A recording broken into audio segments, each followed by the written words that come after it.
Good afternoon, everybody.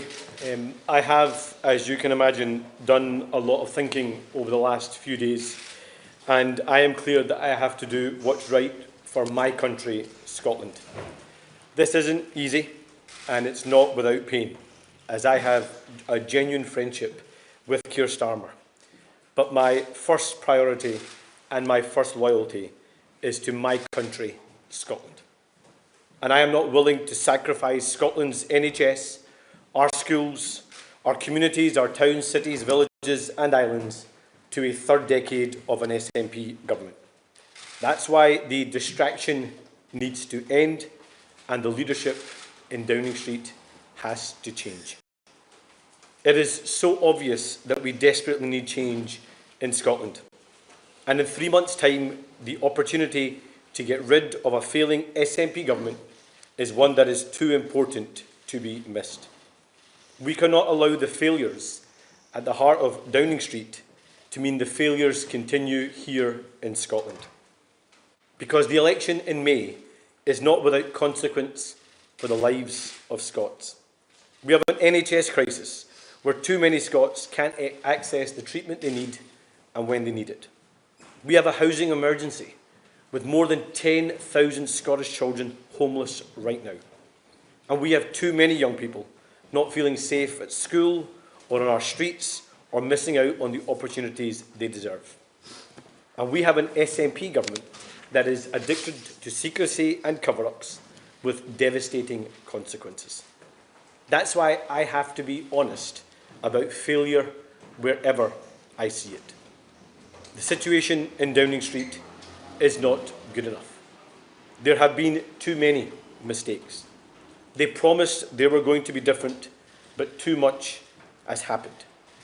Have there been good things? Of course there have, many of them, but no one knows them and no one can hear them because they're being drowned out. That's why it cannot continue. I am proud to have played my part in removing a Tory government that was doing so much damage to Scotland.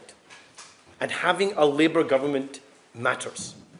I am proud of my Scottish Labour MPs who did the hard work, persuaded our fellow Scots, ran a historic and successful campaign, and who have spent every day since fighting for Scotland's interests. I'm proud of these Scottish Labour ministers serving at every level of government, delivering for Scotland. I want them to stay in government, because I said right at the start that my first priority and my first loyalty is to my country, Scotland. That's why they must continue to defend and protect Scotland's interests. Keir Starmer is a decent man, and it is no secret that I have always got on well with him, and he has dedicated his life to public service. I have also dedicated myself to public service, and I need to decide what I'm willing to accept and what I'm willing to tolerate. The people of this great country, Scotland, are crying out for competent government, for transparency, for honesty and for delivery. They want to see politics that is open and accountable.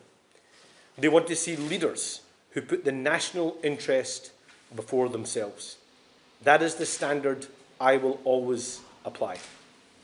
In 3 months, we have an election that must be about one thing and one thing only: Scotland. That is my duty, that is my priority, that is my loyalty, and that is Scotland's choice. Thank you. I'll open up for some questions. I'll take Glenn Campbell from the BBC. Anas Sarwar, just spell out why you want change and why you think that will end what you call distraction. Wouldn't it just plunge your party and the country into further chaos as a new leader is sought? I think the reality is, Glenn, that there are so many achievements of a UK Labour government, so many good things that are happening across our country. But if you ask people, they can't see them and they can't hear them because the leadership in Downing Street has become a huge distraction. And I've had to think about my own priority, and my own priority, my first loyalty, is to Scotland. And Scotland needs to fundamentally take the opportunity for change here in Scotland in 3 months' time. But who do you want to replace Keir Starmer? And if that Look, let me be leadership contest, won't that cause months of chaos? Let me be really clear. I am not supporting or backing any alternative or any candidate. This is not about MPs versus MSPs. This is about what is right for Scotland. And it is for the UK Cabinet, it is for Downing Street, it is for the UK Labour Party to decide any process, any timeline and what comes next. Colin Mackay from STB. You told me on Thursday you thought that Keir Starmer would still be Prime Minister come the election in May. What's changed since Thursday? Well, what I said to you, Colin, was that yes, he could, but we needed answers. And I think, to be honest, the answers and the issues are much broader now. There have been too many incidences where the wrong judgment calls have been made. There have been too many mistakes, and that is distracting from the vital work of government, and it's also distracting from the big choice that people in Scotland have to make in 3 months' time, and that's why I think it needs to change in Downing Street. Have you told the Prime Minister about this statement before making it? Yes, I spoke to the Prime Minister earlier today, and I think it's safe to say that he and I disagreed. Conor Gillies from Sky. Anas Sarwar, one of your own Scottish Labour MPs is reacting to what you're saying here, calling it idiotic, immature, incoherent and self-defeating. It's playing right into your opponent's hands, according to that senior figure. Have you done this to blame the Prime Minister if you failed to become First Minister in May? And second of all, if you don't mind, last year you called Peter Mandelson an old friend when it was public knowledge that he had links with Jeffrey Epstein. How do we take you seriously in cleaning up politics when one of your own Scottish Labour MSPs is best friends with a convicted paedophile? Well, let me first say that the approach of briefings I have always called out. And that's why I'm not taking the approach of briefing, I'm not taking the approach of talking to journalists in private. I'm being upfront and honest about my view and my first priority and my first loyalty being to Scotland, and that's why I'm doing what I believe is best for Scotland. And let me also be clear that Peter Mandelson is not someone or something I want to be associated with. I met him in his capacity as the ambassador ambassador to the US because that was the right thing to do in Scotland's interest. But should he have been appointed the ambassador? No. Should he be a member of the Labour Party? No. Should he have a seat in the House of Lords? He shouldn't, and it's right now that he is investigated by the police. Peter Smith from ITV. Who else did you speak to about delivering this speech today? Who knew that this was coming? Look, I've obviously spoken to those in my own team. I have had many conversations with many figures across the UK Labour family, both in government and out. And I've been really honest with them about my view, the situation we're in, how I believe this is intolerable, and that I am going to do what I think is right for my country, Scotland. Are you I could have chose to stay quiet, to keep the head below the parapet and just carry on as if everything was fine for the next 3 months. But my first loyalty and my first priority is to Scotland. And Scotland so desperately needs a different kind of government in Scotland. I mean, you think about some of the things I've been speaking about in the last few weeks. We have had the most intolerable cover-up at the Queen Elizabeth University Hospital, where lives were lost, families were lied to, staff were gaslit. Do we really want to sacrifice Scotland's NHS to a third decade of the SNP? We have children that are feeling unsafe in the classroom or on the streets because of knife crime or the challenge of mobile phones and social media. Do we want a government that's going to stand up on those issues and fight young people's corner? Do we want to sacrifice another generation to SNP government? No. I'm not willing to sacrifice Scotland and Scotland's services and Scotland's towns, cities, villages and islands to a third decade of SNP government. So I am going to do what's right by my country, Scotland. Did you speak to either West Streeting or Andy Burnham before giving this speech, and would you expect others to also come forward and repeat your message? Well, I've spoken to many figures both in and out of the Cabinet. It is for them to decide their own view and what they choose to do or not do. I'm making my own decision based upon my own view, being my own man. And I'm going to put... not at all. And it's for others to do their own decisions and make their own minds up about what they feel is tolerable. This isn't good enough. It needs to change, and I'm going to do what's right by my country, Scotland. Catherine from Channel 4. Is your position anyone is better than Keir Starmer? And secondly, are you comfortable being the public face that pulls the trigger on a Prime Minister when some of your colleagues, including the Welsh First Minister, already appears to be rolling back on this? Well, first of all, as I said, I'm going to do what I think is right by my country, Scotland. This is not a coordination. I'm not speaking to others about what they do or don't do. That is for other people to decide.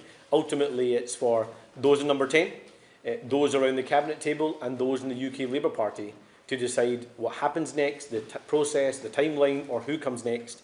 That's not a matter for me. The only job that I'm concentrating on is making sure that we change the government here in Scotland, remove John Swinney and the SNP from office so we can take a different approach here in Scotland. If this was wrong, would you resign if Keir Starmer doesn't step down? I am standing to be Scotland's First Minister. I'm being open about my view. I could choose to keep my view a secret. I could choose to brief in private. That's not the approach I take. I'm doing what I think is right. I'm doing what I believe is my first priority and first loyalty to my country, Scotland. And I'm being my own man, making my own decisions. It's for other people to decide their own view. I'll take Paul from the Daily Record. You've always had a good relationship with the Prime Minister, so how did he respond when you told him what you're going to do today? And is it possible for you to win the election if he stays in post? Well, let me first of all say, there is probably no one in Scottish politics that's had a better relationship with Keir Starmer or a closer friendship with Keir Starmer than I have. He is someone that I have campaigned alongside, worked alongside for the last 5 years in my role as leader, someone that I campaigned ferociously for to make sure we could get rid of a Tory government, and someone who I have supported in the last 18 months. So does this cause me personal hurt and pain? Of course it does. This man is someone that I regard as a friend and who I have a certain level of loyalty to. But my first priority and my first loyalty has to be to my country, Scotland. And that's the decision I have made. In terms of the election on the 7th of May, the two candidates for First Minister are me and John Swinney. And that's the choice people have in Scotland. A third decade of the SNP with all the failure that we have seen, or a First Minister that's going to put Scotland first, Scotland's towns, cities and villages first, and Scotland's NHS and public services first. That's the platform I'll be standing on, and that's what I hope to persuade people of over the next 3 months. Mark from the Sun. Oh, sorry, Mark, didn't see you there. Going back to what you just said about your knowledge of Peter Mandelson, you described that tweet as your old friend. So it's not like you just met on that one occasion as an ambassador. So how long have you known Peter Mandelson? how long have you known about his links to Jeffrey Epstein, and why didn't you demur when you were asked to meet him on the steps? And to go back to the other question, if Keir Starmer stays, will you go? So I have known Peter since around 2021. I obviously spoke to him in Washington when I was there to defend and protect Scotland's interests, partly through Tartan Week, partly through the negotiations at the US-UK trade deal and all the importance that has for our country. I didn't appoint him US ambassador, he was appointed as US ambassador, and it was right that I had those conversations with him to protect Scotland's interests. But is that someone that I want to be associated with? No.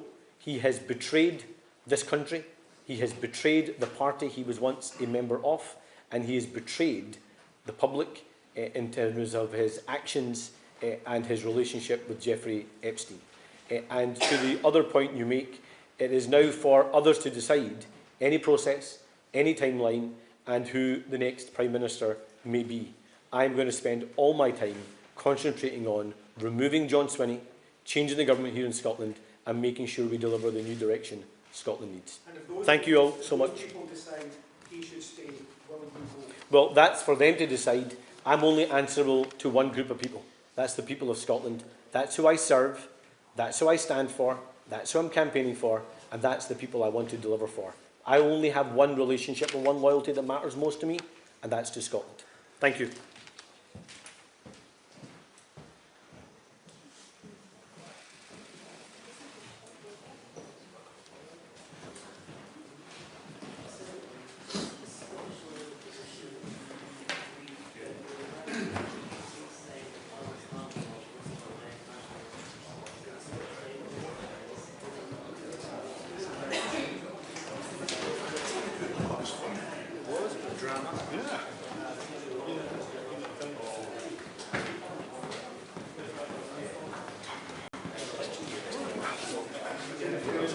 Will the PM actually listen to me?